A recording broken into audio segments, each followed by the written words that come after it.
tarde a todos. Antes de mais nada, gostaria de agradecer a Damião, Jamilson, Maurício e demais colegas aí da UFPB que organizam esse seminário que é de grande importância para o desenvolvimento da matemática, especialmente no Nordeste.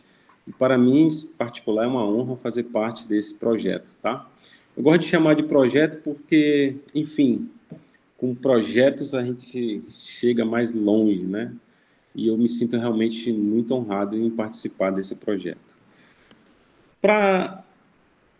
Eu estava comentando agora há pouco com o Jamilson, e antes de começar a minha exposição, eu já quero pedir perdão se por acaso eu começar a tossir ou ter algum problema aqui na minha fala, é porque a Covid me deixou, mas ela deixou a assinatura dela em algumas partes, sabe?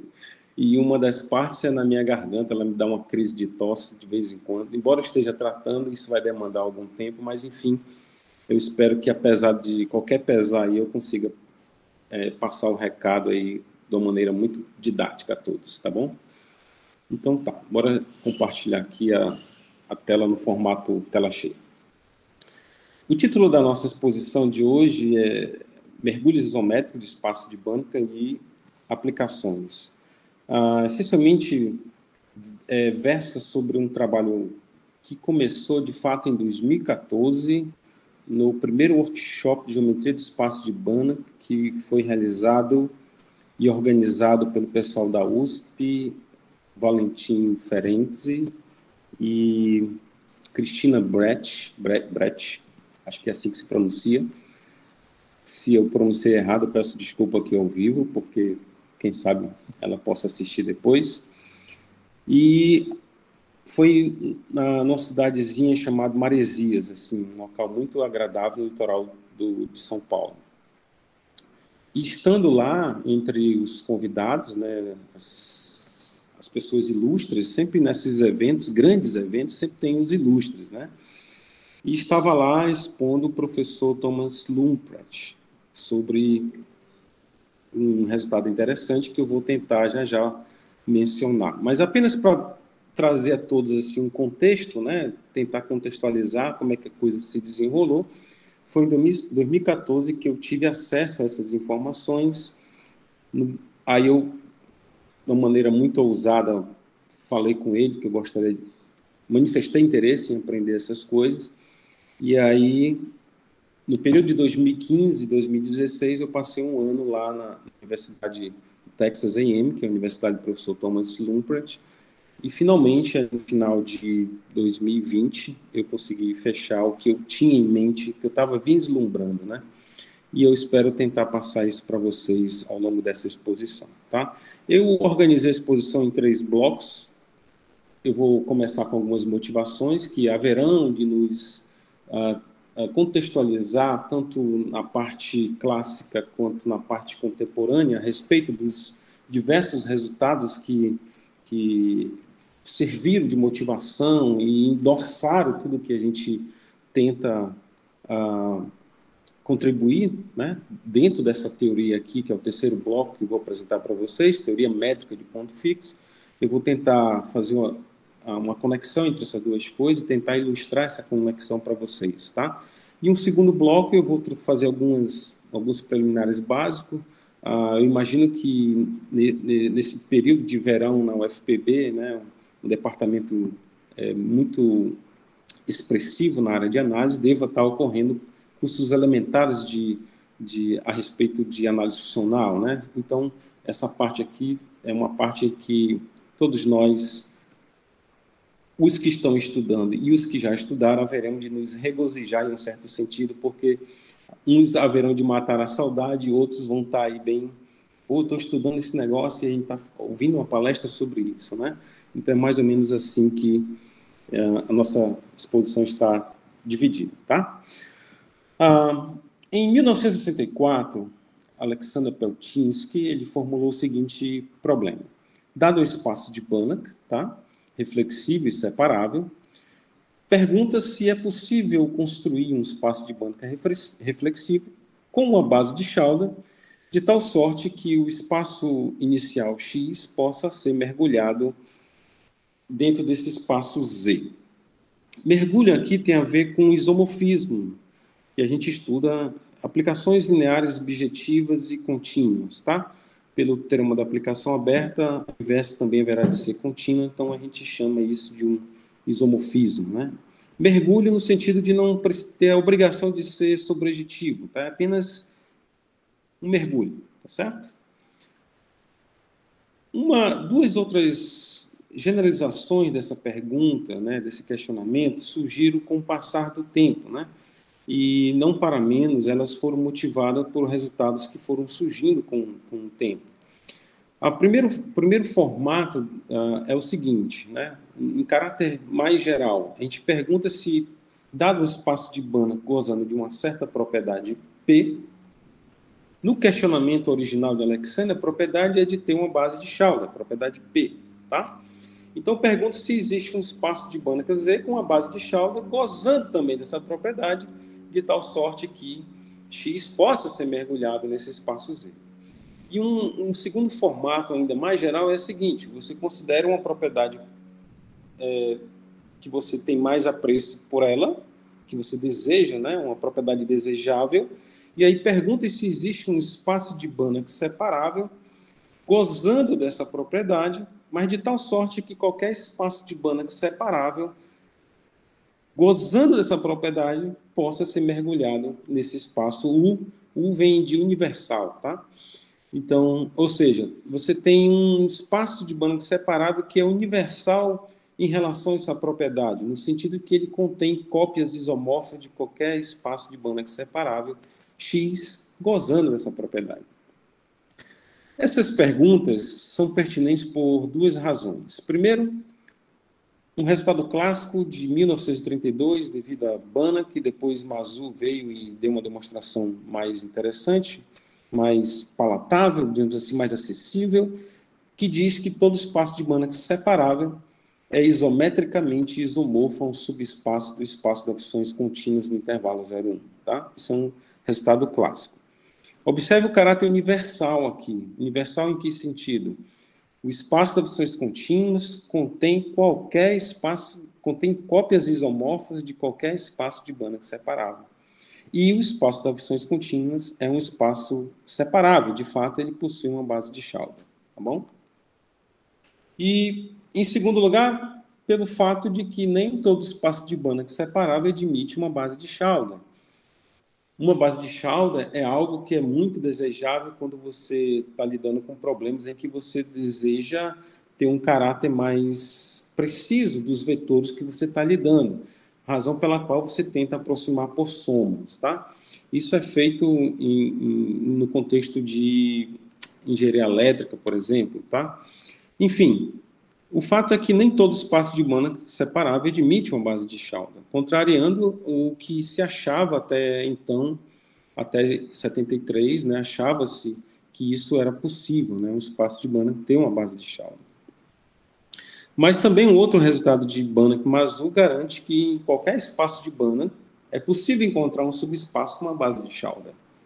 Então, pode até ser que o seu espaço não tenha uma base de Schauder, mas certamente ele contém um subespaço com uma base de Schauder. Então, esses questionamentos que a gente acabou de ver são particularmente interessantes por essas duas razões. Tá? A respeito dos resultados clássicos, né, para além dos teoremas de Banach e Mazur, em 1988, o matemático Zimpin, eu não sei se é assim que pronuncia o nome dele, mas, enfim, ele deu duas respostas satisfatórias aos questionamentos que outrora foram feitos, né? O questionamento de Alexander Peltinsky e as formulações mais gerais.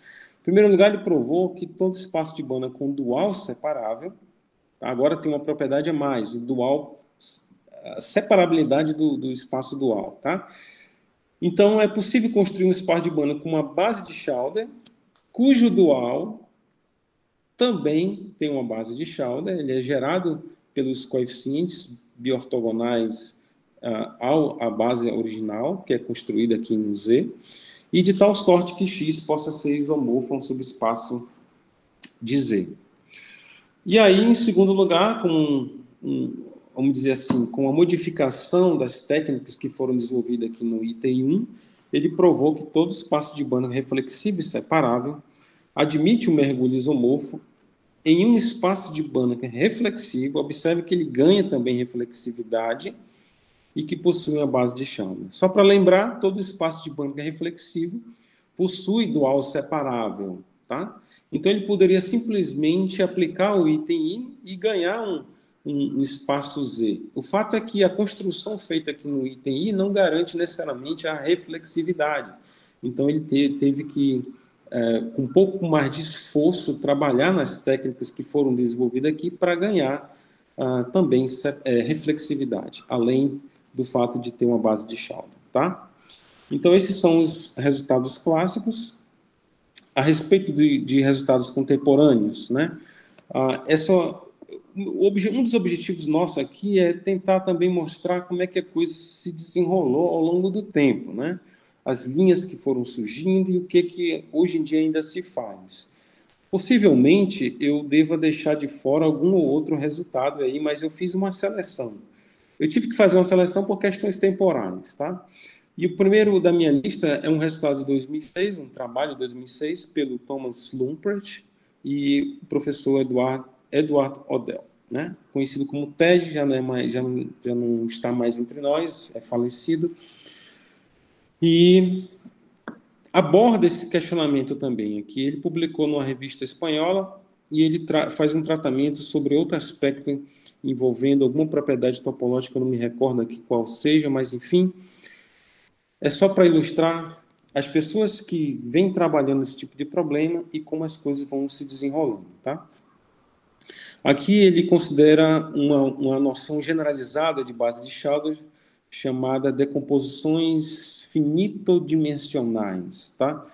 Todo espaço de Banach com a base de Chandler, a base de Chandler em si providencia naturalmente uma decomposição em espaços de dimensão finita, né? Então, de um modo geral, você tem aí essa noção e o que é interessante é que há situações em que espaço admite uma decomposição finito-dimensional, no entanto, não admite uma base de Chandler.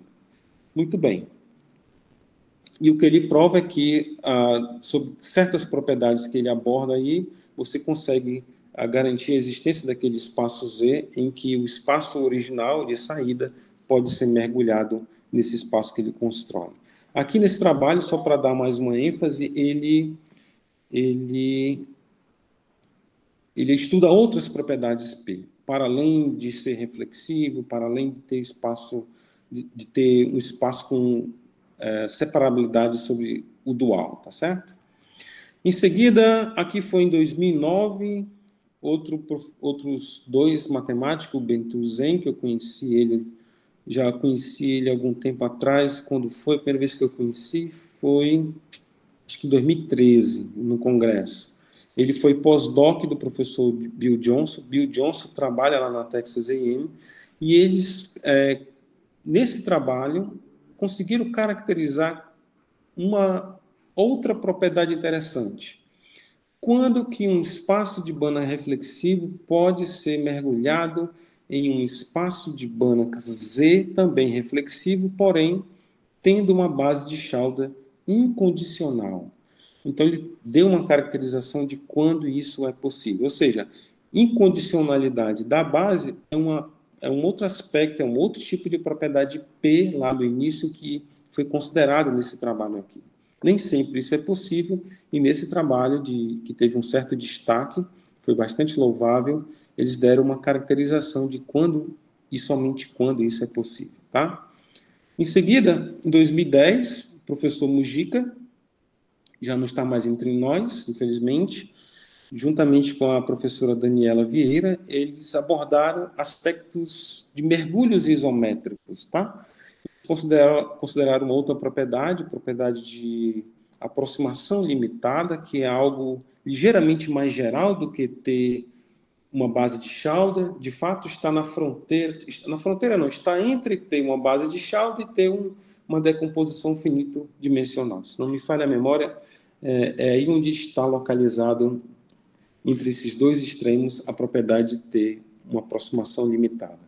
E aí ele prova que surge, que é possível obter mergulhos isométricos, porém ocorre uma condição prescrita aqui envolvendo certas constantes que eu vou tentar fazer a devida alusão já, porque vai ser importante para o resultado que a gente está interessado em divulgar para vocês, tá? Essas constantes aqui têm a ver com as constantes de projeção de uma base de Schauder, eu vou já definir isso.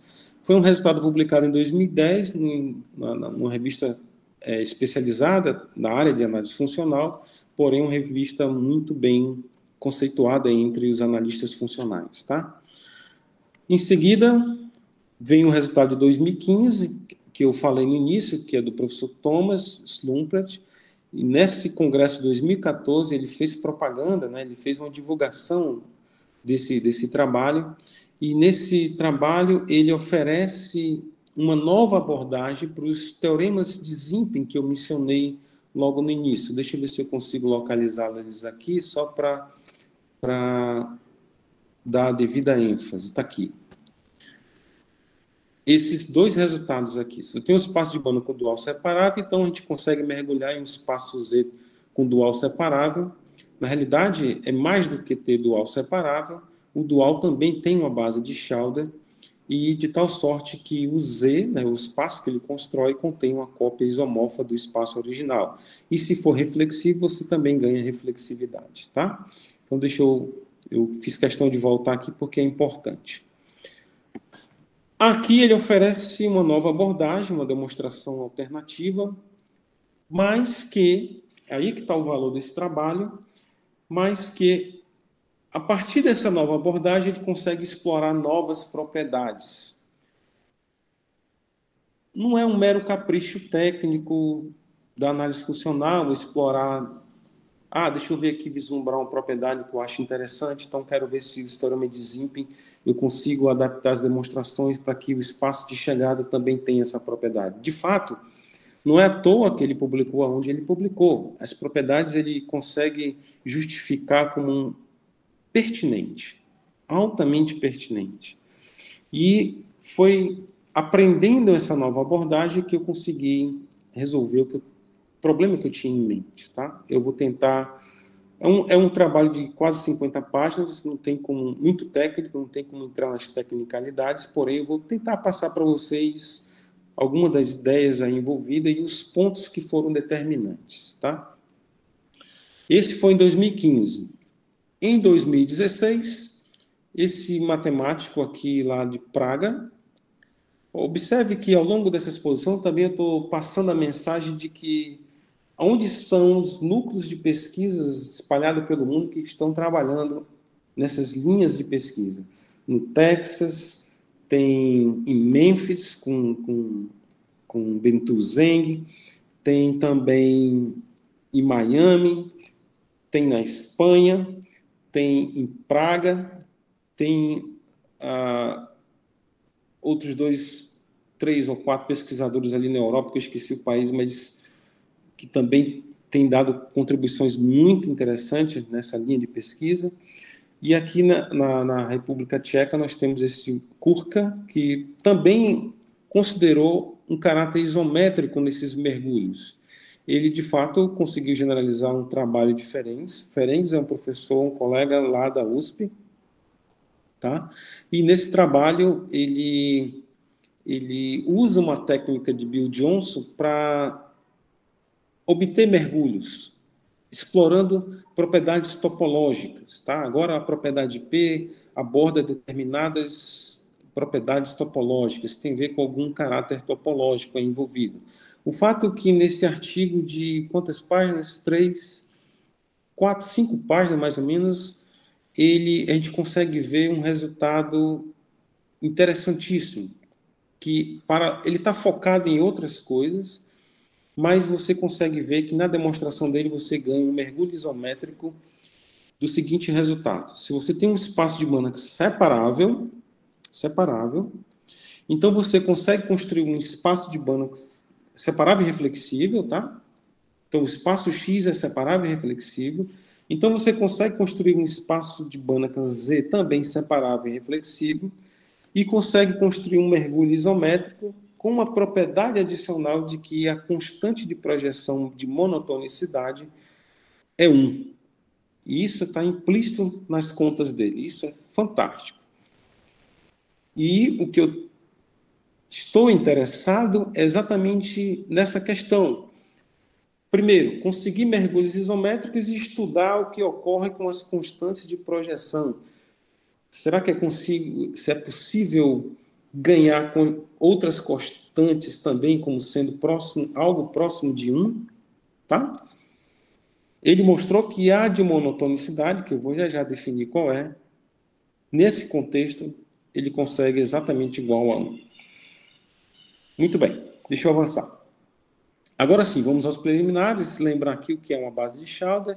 É uma sequência no espaço de Banach X com propriedade que qualquer vetor pode ter uma expansão em uma série infinita, tá? E essa expansão aqui ela deve ser entendida na topologia da norma, ou seja, quando você tem somas de 1 a n, tá? Você tem convergência para zero quando o número de parcelas tende para o infinito. Muito bem. Mais uma vez, lembrar que nem todo espaço de Banach tem uma base de Schauder, a gente já falou sobre isso, tá? E agora sim, vamos definir as projeções canônicas, tá? Dada uma base de Schauder, quando você tem essa expansão aqui, você pode definir operadores de projeção. Você projeta até as n primeiras parcelas, pega a sua soma infinita e considera só as n primeiras parcelas. Ou, se você preferir, pega a sua soma infinita e olha apenas uma lacuna de parcela, um intervalo de m a n, tá? Esse mn é um intervalo de números naturais, m mais 1, m mais 2 até n, e considera o somatório em seguida. Aplicando o termo da aplicação aberta, você consegue, de uma maneira muito elementar, concluir que essas constantes aqui são finitas, tá? A primeira, que tem a ver com as projeções de 1 a n, da primeira parcela até a n-ésima, é chamada constante de monotonicidade. E foi isso que o Kurka obteve. No mergulho, ele ganhou essa constante aqui igual a 1. A segunda é conhecida como constante de bimonotonicidade, tá? Apenas para ilustrar aqui, assim, eu coloco aqui essa observação para enfatizar que quando essas constantes são iguais a 1, a gente diz que no primeiro caso a base é monótona e no segundo caso a base é bimonótona. O caráter de monotonicidade aqui vai ficar claro a seguir. No caso de monotonicidade, quando você tem mn, tá? Essa sequência de normas aqui, ó, com a somatória indo até m, ela é monótona, tá? Você soma até m, se um m for menor ou igual que n, a constante que aparece aqui é 1 no caso de monotonicidade, tá? E aí você pode trocar o m por n. E se for bimonótona, quando você projeta no intervalo de números naturais, você ganha o todo do lado direito, tá bom? Então, esse é o caráter de monotonicidade associado a essas duas constantes aqui, tá? Especialmente quando cada uma delas é igual a 1. Pois bem, uma outra propriedade muito desejável, né, é a propriedade de incondicionalidade para bases. Pois bem, deixa eu tentar passar aqui uma ideia para vocês. A gente vai dizer que uma sequência, ela é a série proveniente dessa sequência converge incondicionalmente quando qualquer uma dessas propriedades aqui ocorre, tá? Então, deixa eu tentar manter o foco aqui só na segunda para que a gente possa ter uma ideia precisa do que significa essa convergência incondicional. Significa dizer que quando você embaralhar aqui os índices, ó, tá vendo aqui? Eu troquei o J aqui embaixo por NJ, ou seja, qualquer subsequência dos naturais. Então, quando você embaralhar aqui os índices, ela vai continuar convergindo e vai convergir para o mesmo local. Isso aqui é interessante, tá? Obviamente, nem toda sequência tem essa propriedade. De fato, um problema que foi resolvido, podemos até dizer que foi recente, é se em qualquer espaço de Banach era possível encontrar um subespaço com uma base incondicional. Lembra que no início eu falei que, embora um espaço de Banach separável possa não ter uma base de Schauder, é verdade que ele contém um subespaço com uma base de Schauder. E um outro problema em aberto, até um tempo atrás, em 2004, alguma coisa assim, foi resolvido, se não me falha a memória, foi resolvido por um medalhista Fields, o Timothy Gowers. Ele provou que isso nem sempre é verdade. Ele construiu um espaço de banda em que nenhum subespaço possui uma base de chave incondicional, tá? E o que é uma base de chave incondicional? É quando a sua expansão aqui, ela converge incondicionalmente, ou seja, quando você embaralhar aqui os índices, ela vai convergir e vai convergir para o mesmo vetor. Não importa a permutação que você faça, por exemplo, tá? E uma propriedade interessante relacionada a esse conceito de incondicionalidade é que quando você coloca sinais aqui, ó, qualquer escolha de sinais mais ou menos um aqui nos coeficientes, você tem essa desigualdade a menos de um fator aqui, uma constante que é uma constante universal, independe da escolha dos sinais, independe da quantidade de parcelas e também independe dos coeficientes. Essa constante aqui é universal, tá? Pois bem,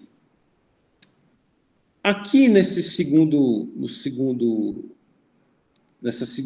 item, nós temos uma informação também associada à incondicionalidade. Qual é a informação? A informação é a seguinte: você tem uma soma, isso vai ser interessante já já, porque tem a ver com o nosso resultado. Quando você tem uma soma e você retira dessa soma qualquer quantidade de índices, tá? A norma da soma relativa a esses índices, ela é controlada por uma constante universal em termos da norma da soma original, certo? Se você escolhe uma quantidade arbitrária de índice, quando você considera o somatório com índice nesse conjunto que você escolheu, a norma dessa soma ela é controlada universalmente por uma constante. Então, o ínfimo de todas essas constantes é chamada constante de supressão incondicional. Incondicional porque tem a ver com a propriedade de incondicionalidade. Supressão é o fato de você estar suprimindo da soma original uma quantidade arbitrária de somas, tá?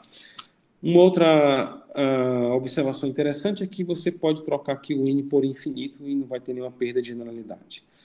A segunda constante é chamada constante de incondicionalidade para dar ênfase ao caráter de você poder estar livre para colocar aqui no seu somatório. Observe que a quantidade de somas é a mesma, NN, mas você tem a liberdade de colocar quaisquer sinais aqui e não vai haver grandes comprometimentos na norma, porque ela vai ser controlada também por uma constante universal. Tá? E o ínfimo dessas constantes é chamada constante de incondicionalidade. Pois bem, estamos quase lá. Um resultado interessante é um exercício. Você prova que se uma base é D incondicional, gente, bora manter o foco. Tem a ver com a possibilidade de você colocar sinais. Eu coloquei aqui embaixo para destacar, tá? Então, ser D incondicional, esse D aqui é o ínfimo daquelas constantes, implica ser D mais 1 sobre 2 supressão incondicional, tá? Eu coloquei aqui só para dar essa ênfase, porque isso também vai ser importante para a gente. Muito bem. Então, supressão de suprimir, apenas incondicional tem a ver com sinais, tá? Beleza. Então, vamos agora a um resultado que vai, em certo sentido, nos conduzir à nossa aplicação, tá? Vamos dizer assim, que é o segundo, é o que está no cerne das nossas motivações, podemos dizer assim. Em 85, um dos meus colaboradores aqui, o Pequenininho, ele provou o seguinte resultado. Se você tem um espaço de banda com a base incondicional, tá?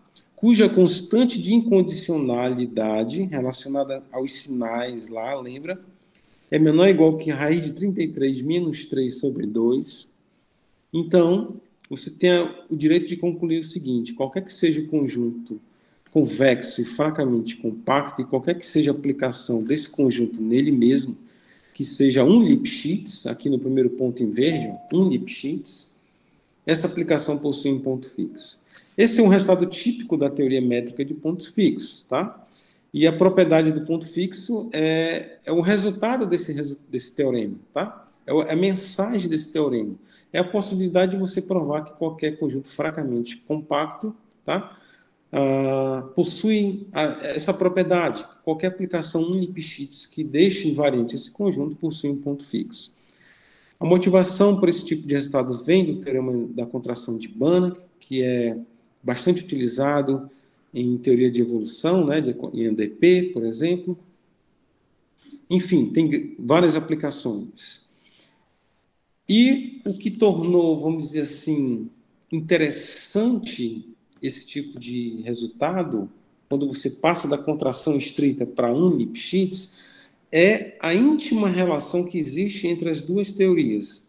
Uma teoria métrica de ponto fixo, que é essa que eu acabei de mencionar, e a teoria dos espaços de Banach. O que eu quero dizer com teoria de espaço de Banach? Quais são determinadas estruturas em espaço de Banach que favorecem a propriedade de ponto fixo, propriedade métrica de ponto fixo? E esse é um resultado típico, né? Porque ele diz, olha, se o teu espaço de Banach tiver a estrutura de uma base de Chaldor incondicional, em que a constante de incondicionalidade satisfaz essa desigualdade, então tem a propriedade de ponto fixo.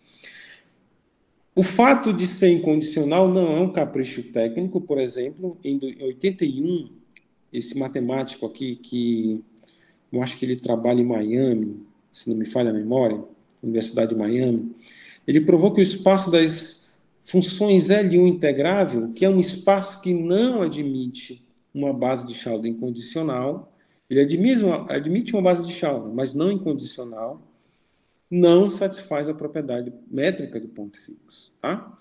E aqui tem uma outra mensagem interessante, é que existe vários problemas ainda em aberto, nessa linha de pesquisa a respeito da teoria métrica de ponto fixo. Por exemplo, é possível cancelar essa restrição aqui de D ser menor do que raiz de 33 menos 3 sobre 2? Então, foi baseado nesse questionamento último que eu consegui fazer um casamento entre a abordagem de Thomas Lumpert, que ele publicou em 2015, conforme eu ilustrei para vocês, com essa pergunta, né? Eu consegui linkar uma coisa com a outra e eu vou tentar passar uma ideia da demonstração desse resultado que tem tudo a ver com o que a gente está tentando passar para vocês nessa exposição, tá? A ideia da demonstração se divide, é simples, eu não vou entrar em questões técnicas, mas eu vou tentar te convencer de que ela se divide em 3 momentos interessantes. O primeiro momento é você supor que o espaço não satisfaz a propriedade métrica do ponto fixo. Aí você aplica o lema de Zohr para conquistar, né, para garantir a existência de um subconjunto fracamente compacto K que seja mínimo no sentido de ser invariante, seja minimal no sentido de ser invariante pela aplicação T. Tá? Você pode fazer o escalonamento do conjunto e da aplicação e não vai ter nenhum problema em supor que esse conjunto tem dimensão igual a 1. Tá? Muito bem. Positiva, dimensão diâmetro 1. Eu falei dimensão, né? Mas eu quis dizer diâmetro. Diâmetro 1. E o fato de ser um Lipschitz, você consegue aplicar um resultado clássico para garantir a existência de uma sequência nesse conjunto que é minimal com relação a ser invariante, a aplicação P, que satisfaz essas duas propriedades. O limite, quando n tende infinito, de xn menos x para qualquer x no conjunto é sempre 1, tá? E é uma sequência que aproxima pontos fixos. Xn menos t de xn e norma converge para zero. O segundo momento, tá, é você, vamos dizer assim, aplicar o teorema de Eberlein-Smuller, que é um teorema clássico em análise funcional, que garante que qualquer conjunto fracamente compacto ele é fracamente sequencialmente compacto. Então, você consegue extrair dessa sequência uma subsequência que converge, e você pode supor que ela converge para zero, porque a propriedade métrica de ponto fixo ela é invariante por translações, e também é invariante por isometrias. Por isso que eu estou interessado em mergulhos isométricos, em que as constantes de projeções sejam minimizadas no mergulho. Isso vai permitir com que a gente chegue a uma resposta a respeito do que eu perguntei há pouco, se era possível se livrar daquela restrição da constante de incondicionalidade ser menor do que raiz de 33 menos 3 sobre 2, tá? Então, esse é o segundo momento da demonstração, aplicar a compacidade sequencial fraca. O terceiro momento é técnico, ele constrói, aplicando o método chamado Gleaden-Hupp argumento, ele constrói uma família de intervalos de números naturais, que eu estou chamando FI, tá? Olha para as projeções nesses intervalos, agora é um problema, algo relacionado à base, à estrutura do espaço de Banach, tá?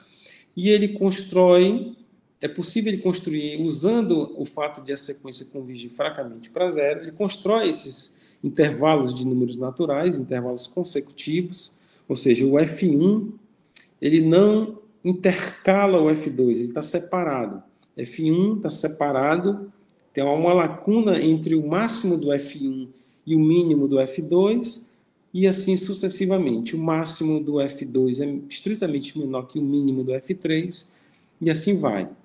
E quando você olha a identidade menos as projeções, isso aqui converge para zero. Quem é YI? YI é uma subsequência que ele extrai aqui da sequência XN.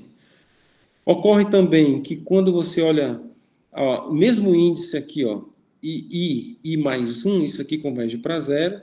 Se você colocar o e aqui aplicar na sequência com o índice I mais 1, isso aqui também converge para zero, faltou um parênteses aqui. E se você fixar qualquer x, essas projeções também aqui vão para zero, em norma.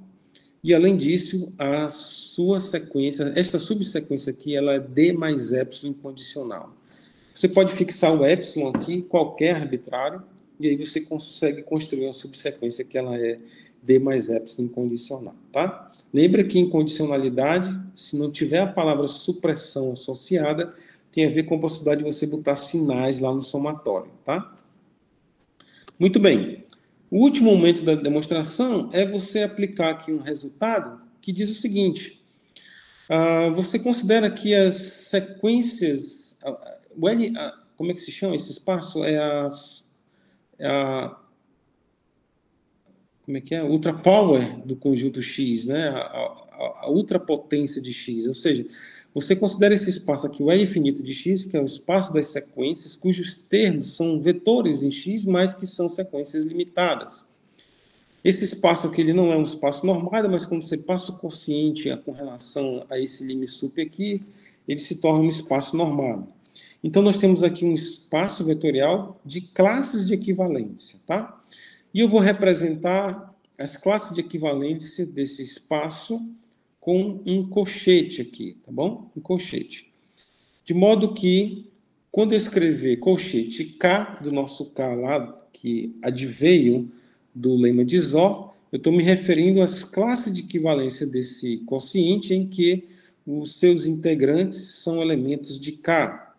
E aí eu faço a mesma brincadeira aqui com a aplicação T, eu olho para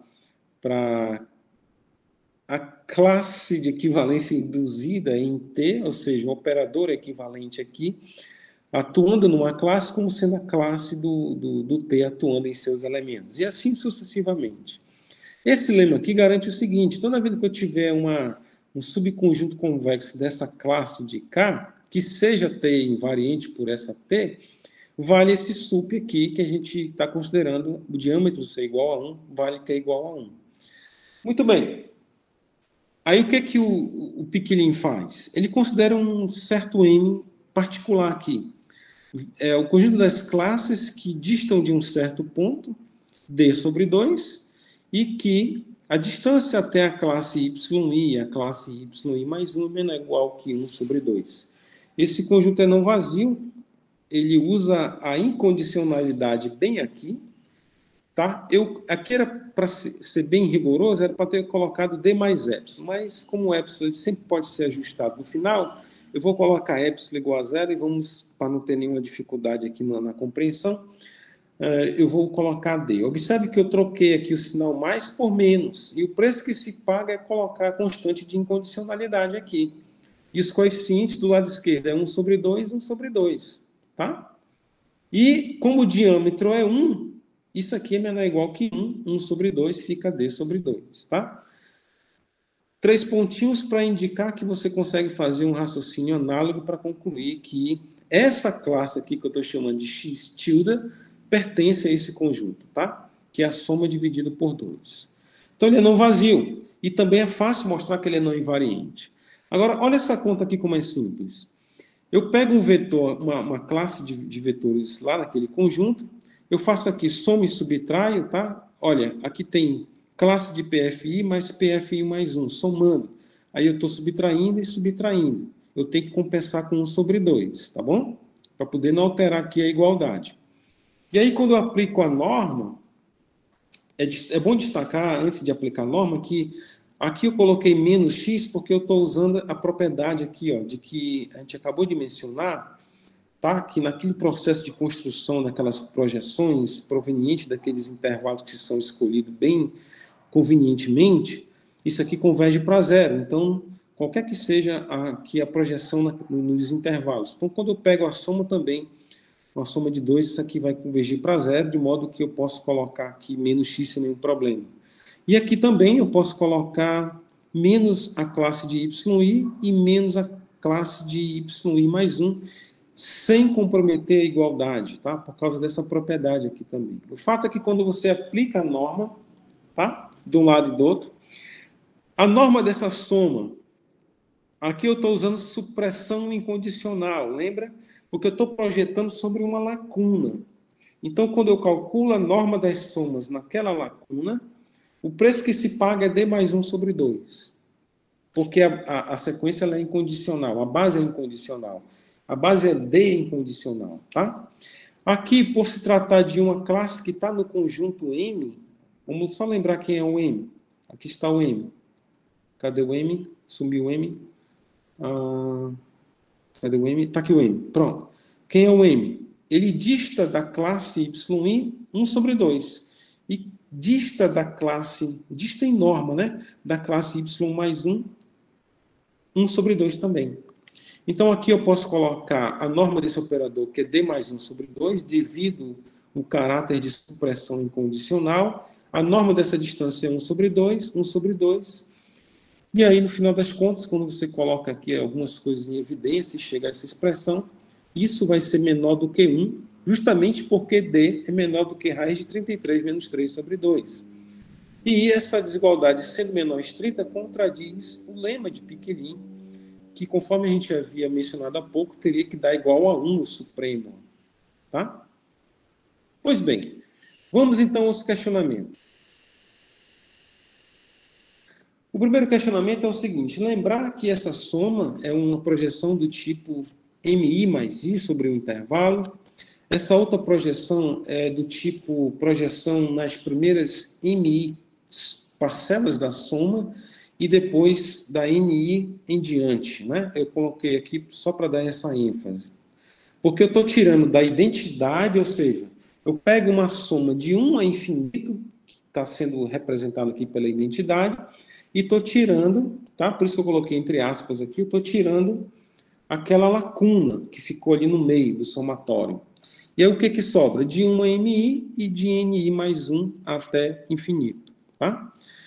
E a norma dessas projeções foi usada aí na demonstração e foram majoradas pelas constantes de supressão incondicional, D mais 1 sobre 2, e também pela constante de incondicionalidade D,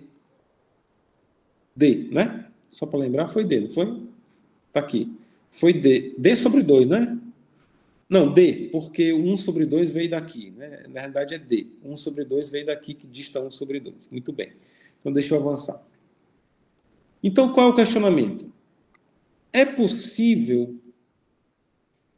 melhorar essas estimativas aqui, de modo que eu consiga relaxar o fato de ser menor estrito, né, de raiz de 33 sobre menos 3 sobre 2, para que ainda assim eu chegasse a uma desigualdade estrita menor do que 1 no final? A fim de relaxar, seria interessante que no lugar de D mais 1 sobre 2 tivesse aqui uma constante menor. E é exatamente aí onde entra o trabalho, né?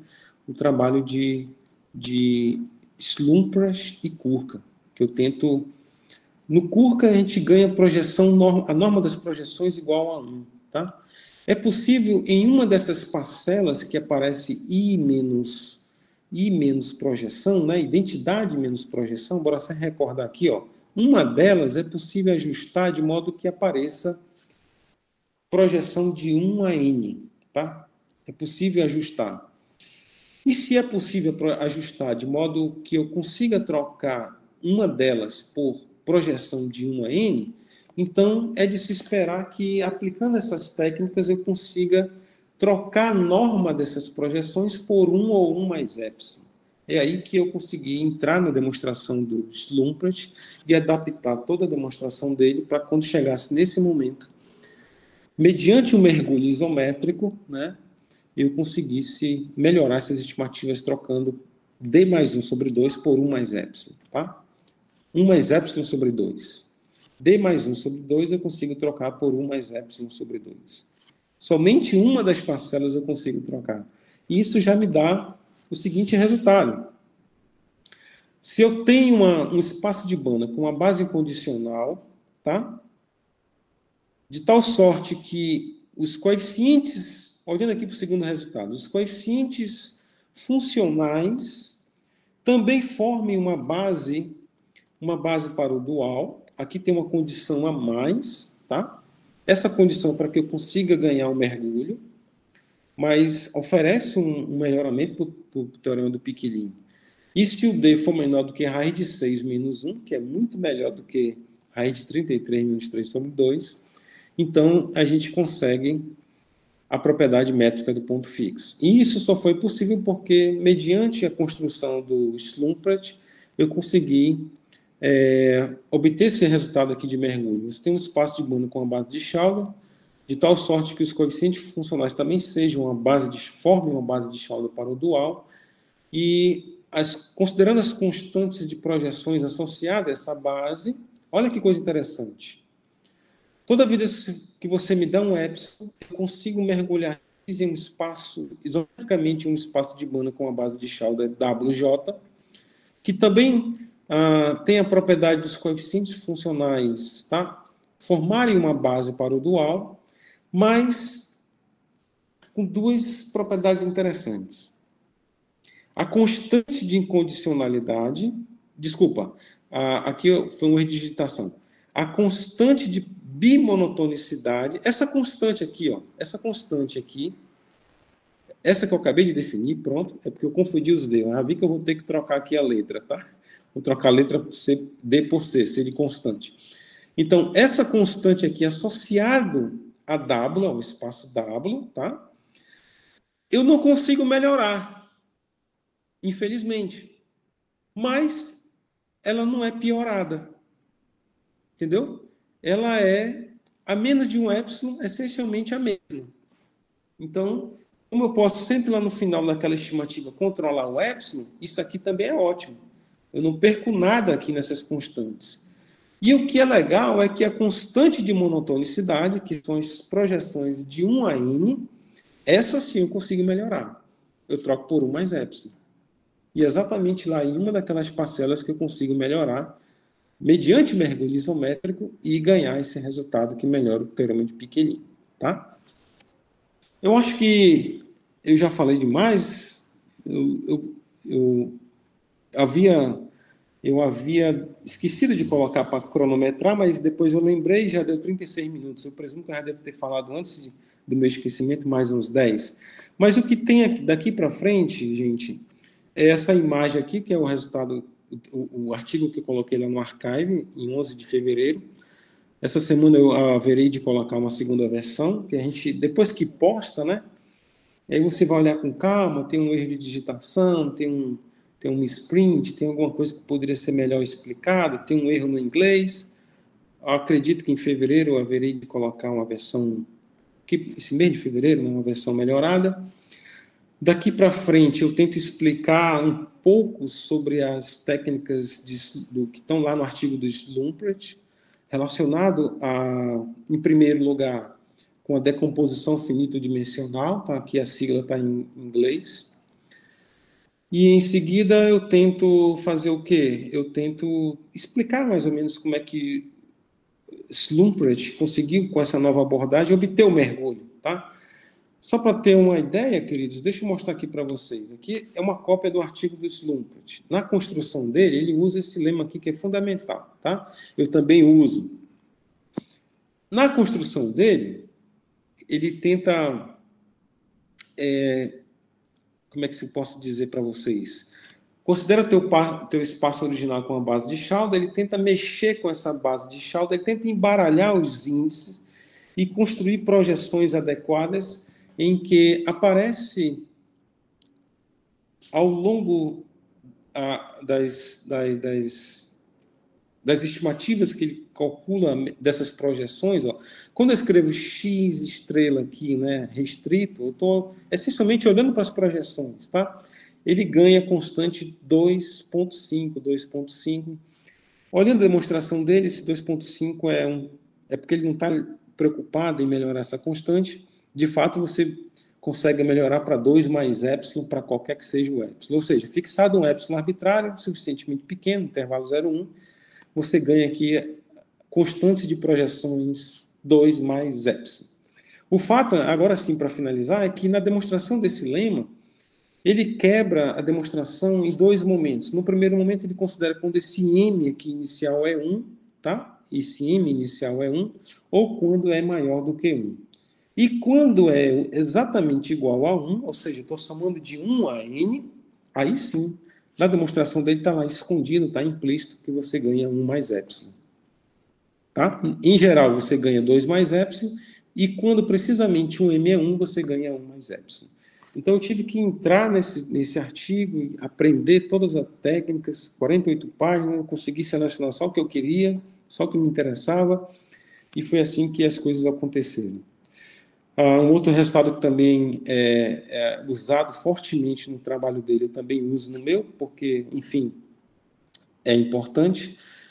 E esses foram os resultados que a gente obteve. E, por fim, só para dar uma ideia do espaço Z de chegada, olha só, ele considera que determinados blocos de espaço de dimensão finita, considera a soma... Como é que se chama essa soma? A soma... Ai, Jesus, esqueci o nome. O soma, sei lá, esqueci o nome agora, me falhou. Projeção de alguma coisa, soma parcial, soma, sei lá, esqueci. Deixa para lá. Então, ele considera essas somas aqui, tá? E considera uma norma adequada nesse espaço, e esse é o espaço Z de chegada, tá? Ele pega a sua base original, embaralha de maneira conveniente os índices, considera blocos de espaço de dimensão finita, tá? E considera uma norma conveniente aqui, que essa norma advém desses lemas que eu acabei de mostrar para você, e esse é o espaço Z de chegada, e o mergulho é dado por essa expressão aqui, tá? Então, acho que eu já falei demais, agora sim eu finalizo agradecendo a todos pela atenção. Muito obrigado, queridos.